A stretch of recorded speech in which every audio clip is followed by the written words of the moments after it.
네, 안녕하세요. 강프로입니다. 이번 영상에서는 종근당에 대해서 분석해 보도록 할 텐데, 종근당이 오늘 5%대 강세를 보였습니다. 자, 그리고 제가 제약 관련해서 특히나 이 종근당은 앞으로 제약을 이끌어갈 수 있는, 그쵸? 시세 측면에서 앞으로 제약 업종을 전체적으로 이끌어갈 수 있는 내용을 가지고 있다고 이야기를 드렸죠. 근데 오늘 5%대 강세를 보였고요. 저도 계속해서 이 12만 원을 기점으로 매수를 이어왔습니다. 그렇죠. 그 내용도 이따가 확인시켜 드릴 거고, 무엇보다 이 종근당을 포함해서 뭐 다른 종목이나 제약 관련된 업적을 볼 때는 종근당을 기준, 그리고 셀트리온을 기준해서 보는 겁니다. 기본적으로 제약 업종이 움직이기 위해서는 셀트리온급의 종목이 뒤를 딱 받치고 있어야 돼요. 그래야 추가적으로 상승이 나올 수 있는 구조가 완성이 된다. 근데 지금은 그런 구조가 완성이 됐습니다. 자, 밑에 제가 셀트리온을 깔고 볼게요. 셀트리온을. 자, 이렇게 보면 셀트리온도 지금 한 4월에서 5월 달 정도의 고가 구간에서, 그쵸, 매물 소화를 받을 때까지 올라왔습니다. 자, 여기서 우리가 변동성을 봐야 돼요. 그 변동성을 보는 게 무슨 뜻이냐면, 어떤 종목이든 매매를 할 때 셀트리온을 기준해서 종근당을 보고, 예를 들어서 뭐 반도체를 한다 그러면 하이닉스나 삼성전자를 기준해서 뭐 한미반도체, ISC 이런 종목을 보는 겁니다. 자, 이런 구조를 내가 알고 있어야 어떤 종목을 매수할지를 알게 되는 겁니다. 근데 그 매수하는 기준이 되는 건 가격이 돼야 되고, 그 가격 기준에서는 무조건 신고가다. 그쵸? 그리고 신고가만큼 주가의 이 움직임을 먼저 알 수 있는 방법은 없습니다.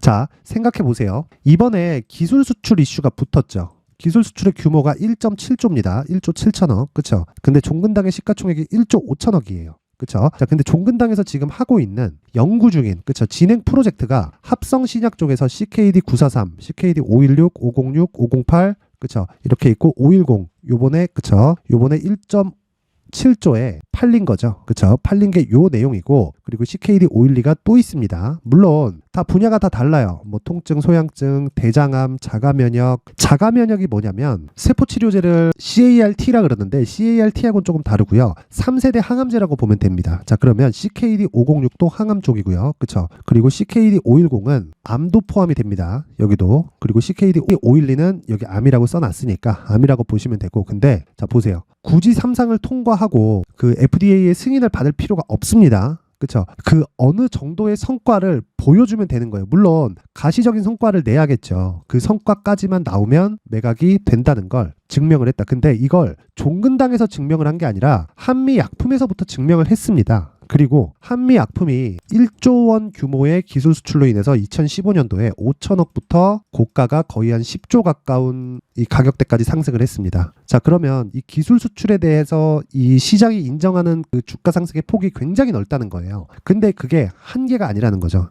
이번에 매각된 게 요거 하나예요. CKD 510. 자, 밑으로 내려보면 뭐 CKD 702, 971, 그쵸, 분야별로 다 지금 준비되고 있는, 그쵸, 그런 내용들이 있고, 무엇보다 중요한 내용은 가격이, 그쵸, 신고가에 접어들어서 지금 매물 소화 과정을 거치고 있다는 겁니다. 자, 이런 구간에서 내가 뭘 보고 매매를 해야 될까요? 가격을 보고 매매하는 겁니다. 그쵸? 그 가격을 어떻게 보느냐? 여기 강프로의 무료 소통방에서 진행을 하고 있고, 바이오 종목은 제가 여기 11월 15일 날, 그쵸? LNK 바이오, 메타바이오 메드, 물론 이 분야는 다릅니다. 분야는 다르지만 이쪽으로 지속적으로 공략을 하고 있습니다. 특히나 메타바이오 같은 경우에는 요날 11월 15일 날 공략해서 하루에 20% 이상의 수익 실현에 성공을 했습니다. 그리고 제가 진행하는 이 장 시작 전에 들어가는 종목은 하나도 빠짐없이 종가 기준에서 매도를 하지만, 매도하지 않는 경우는 당일날 상한가를 간 경우에만 그렇습니다. 그러면 요 내용을 한번 확인해 볼게요. 자, 내용 보겠습니다. 메타바이오메드. 자, 정확히 11월 15일 날, 그쵸, 하루에 26% 상승, 그쵸, 시가 6%, 26%. 그리고 주문이 나간 건,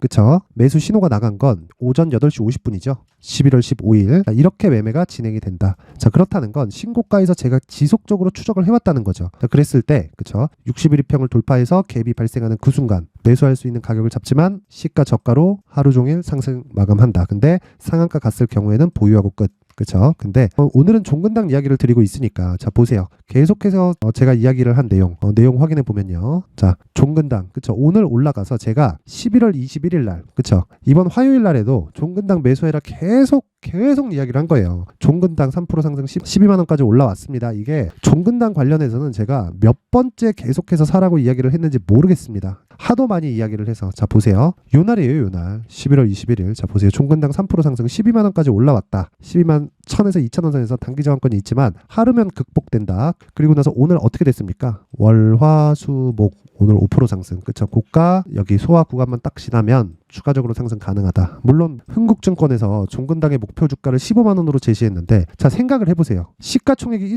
1조 5천억입니다. 근데 1조 7천억의 기술 수출을 했어요. 그러면 기본적으로 그쵸? 여기에 대한 밸류에이션을 아예 뺐다는 거예요. 그쵸? 그리고 기본적으로 벌고 있는 폭이 있습니다. 안정적인 수익 구조가 갖춰져 있는 기업이에요. 자, 그렇다는 건 지금 종근당을 기준해서 봤을 때는 사실상 이제 시세가 시작이 된 겁니다. 이거 여기 막 돌파하고 날아가기 시작하잖아요. 그럼 못 잡아요. 지금부터 준비해 놓는 게 맞습니다. 그래서 제가 계속해서 이야기를 드렸던 거예요. 여기서 종근당 3% 상승 12만 원까지 올랐다. 자, 12만 1,000원에서 2,000원 선에서 단기 저항권이 있지만 하루면 극복된다. 자, 보세요. 저는 최종적으로 5배 보고 있다. 근데 그 과정에서 매매는 계속해서 이루어져야 된다. 왜? 주가는 아무리 많이 올라도 3개월 정도 올라가면 끝이거든요. 그렇죠? 그래서 지금 종근당을 매수해야 될 때다. 제가 이렇게 강조를 드리는 이유가 나중에 보면 알게 될 겁니다. 적던 크든 그게 중요한 게 아니에요. 그렇죠? 최소 100% 이상의 상승이 나올 수 있는 종목이기 때문에 종근당은 지금부터 매수를 해야 되고 그리고 지금 그렇죠? 실적을 보더라도 굉장히 낮은 위치에 있어요. 그리고 장기간 이 차트를 보고 이 상황을 체크를 하더라도요. 자 보세요. 21년부터 어느 정도로 주가가 빠졌는가? 50% 빠지고 이미 기술 수출 이전의 신고가를 만들어 놓고 매물 소화 과정을 거치고 상승을 시킨 겁니다. 그렇죠? 그러면 이 구간에서는 그렇죠? 이쪽 구간 금리 인상 전에 형성됐었던 가격대를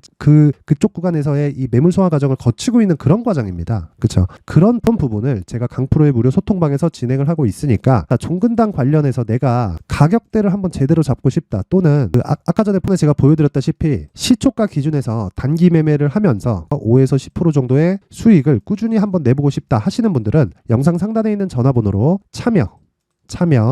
참여라고 문자를 보내주시는 분들에 한해서만 제가 강프로의 무료 소통방 입장 링크를 순차적으로 공유를 해드리도록 하겠습니다. 자, 그리고 무엇보다 중요한 내용은 얼마에 잡는지가 가장 중요해요. 종근당 지금 얼마에 잡을 건데 이미 오늘 5% 올라왔잖아요. 그쵸? 그리고 내일 이거 딱 뜨기 시작하잖아요. 그럼 14만 원 넘는 금방입니다. 여기까지 넘어가잖아요. 그럼 못 잡아요. 지금부터 디테일한 전략이 필요합니다. 얼마에 잡을지. 그리고 관련돼 있는 종목들이 있다고 제가 말씀드렸고 그게 셀트리온급의 그쵸? 제약 업종이 추가적으로 상승할 수 있는 그런 부분이 생겨야 되는데 셀트리온은 합병 모멘텀이 있다고 칩시다. 근데 상대적으로 셀트리온급의 종목이 움직이면 시장이 움직이죠. 자, 그럼 생각해 보세요. 셀트리온이 내리면 시장이 내린다는 이야기가 되는 겁니다. 그러면 지금 시장이 내릴 수 있는 환경이 되겠는가? 9월달, 10월달 시장이 얼마나 안 좋았나요? 시장에서도 긍정적인 내용 말고는 사실상 찾기 어렵다. 자, 그러면 지금은 그냥 진짜 지금 매수해야 될 때입니다. 지금. 근데 얼마에 매수하는 게 중요하기 때문에 자, 종근당의 가격 그리고 단기 보유 전략을 제가 항상 강조를 드리는 거예요. 짧게 어느 정도까지 투자해야 된다 이런 내용이 아니라 무조건 딱 기준을 잡아드립니다. 이 가격대 기준해서 그쵸? 2주 안에 제 기준상 단기는 2주입니다. 2주 안에 수익을 볼 수 있는 가격대를 내가 찾아놓고 준비를 해야 그쵸? 그래야 2주 안에 수익으로 전환시키고 제가 이야기 드리는 장기 투자 구간인 3개월 동안의 보유 구간을 내가 만들어갈 수 있는 겁니다. 이 부분 잊지 마세요. 절대로. 이게 가장 중요합니다. 얼마에 잡는지에 따라서 수익의 폭이 결정이 돼요. 그리고 무엇보다 내가 신고가 구간에서 종목의 시세가 빨라지기 때문에 이 빠른 구간에서 내가 눈으로 쫓으려고 하면 웬만큼 숙달이 안 되고서는 어렵습니다. 그래서 지금부터 준비를 해 놓으셔야 되고 오늘 첫 번째 상승 5% 상승이 나왔습니다. 그리고 지금부터 시작이라고 이야기 드렸어요. 저는 한 12만 원 정도에서 이 매수를 해놓고 대기하고 있는데 전 기본적으로 2주 안에 수익이 발생하지 않으면 매도합니다. 그쵸? 2주 안에 보합권에서 등락을 보인다. 대략 한 12에서 13 정도에서 등락을 보인다. 이러면 그냥 매도하고 다시 가격 잡아요. 그래서 계속해서 제가 내용을 업데이트 해 드릴 테니까 여기 가격과 단기 보유 전략 딱 받아가셔서 요 내용 공부하시고 그대로 맞춰서 하시면 됩니다. 요 내용까지 제가 영상에서 이야기를 드리면 너무 내용이 길어질 수 있기 때문에 여기 19페이지에 걸쳐서 준비를 해놨고요. 무엇보다 중요한 건 돈 안 받습니다. 돈 안 받고 최소한의 성인 영상 상단에 있는 전화번호로 숫자 3이라고 문자를 보내주시는 분들에 한해서만 제가 종근당의 가격 그리고 단기 보유 전략을 공유해 드리도록 하겠습니다. 자, 항상 시청해 주셔서 감사하지만 종근당 지금 진짜 중요하고 절대 털리는 구간 아니에요. 그리고 올라간다고 파는 게 아니라 올라가면 올라갈수록 더 사야 되는데 그 한계가 있습니다. 그 한계를 반드시 확인해 보시기 바랍니다.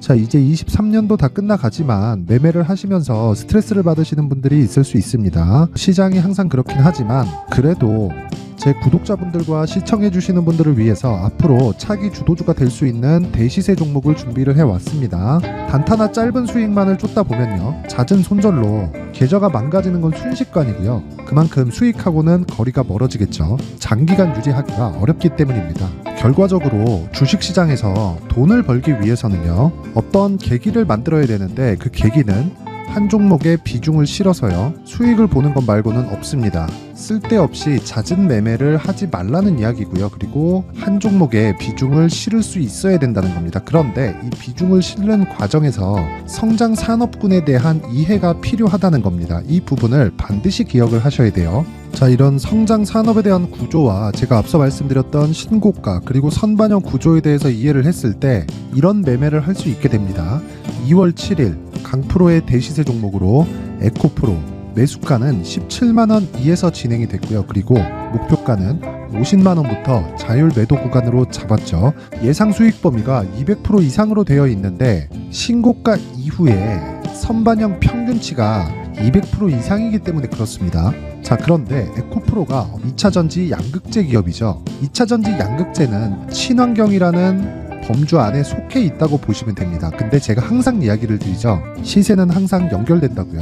앞으로 나올 대시세 종목도 이런 친환경이라는 성장 산업군에 포함되어 있어야 됩니다. 자, 이런 성장 산업군에 포함되어 있는 걸 확인한다면 이 내용처럼 세 가지의 공통점을 가지고 있습니다. 1년에 많은 종목이 발생하지 않고요. 그리고 세력들의 장기간 매집 구간이 확인돼야 되고, 그리고 상승하기 시작하면 평균적으로 3개월 정도의 상승 구간을 보이기는 하지만 제가 2개월이라고 작성을 해온 건 한 가지 내용 때문입니다. 한 달은 확인하는 과정이 필요하기 때문입니다. 이게 무슨 얘기냐면 성장 산업에 대한 부분, 그리고 이런 공통점, 여기다가 기술적인 내용을 다 포함을 시키더라도 절대적으로 가격이 우선적으로 반영이 되는 것이기 때문입니다. 에코프로도 마찬가지예요. 장기간 하락하면서 최악의 국면을 거쳐왔고요. 이 구간에서 먼저 하락을 했다는 건 앞서 말씀드렸던 내용처럼 고가에 대한 부분이 아니라 저가, 즉 나쁜 부분을 반영한 이후에 신고가를 발생을 시켰다는 건 앞으로 좋을 부분을 반영이 되고 있다는 거죠. 그런데 본격적인 시세는 신고가 이후라고 말씀을 드렸고, 지금은 매물 소화 과정을 보내고 있습니다. 앞서 말씀드린 대로 가격 먼저 분석을 끝냈죠. 그리고 나서는 정부 정책의 방향과 맞는지를 체크를 해야 되는 겁니다. 2023년 대시세 종목인 에코프로도요, 정부 정책의 방향에 맞는 종목이라고 볼 수 있겠죠. 물론 이런 종목들도요, 신고가 이후에 시세를 낸다는 건 반드시 기억하고 있어야 됩니다. 자, 이런 내용을 토대로 23년 상반기 에코프로와 같은 대시세 종목을 준비를 해왔습니다. 자, 하반기 대시세 종목은 영상 상단의 전화번호로 대시세라고 문자를 보내주시는 분들에 한해서만 공유해드리도록 할 테니까 영상 상단의 전화번호 확인해서 하반기 대시세 종목으로 큰 수익 내셨으면 좋겠습니다.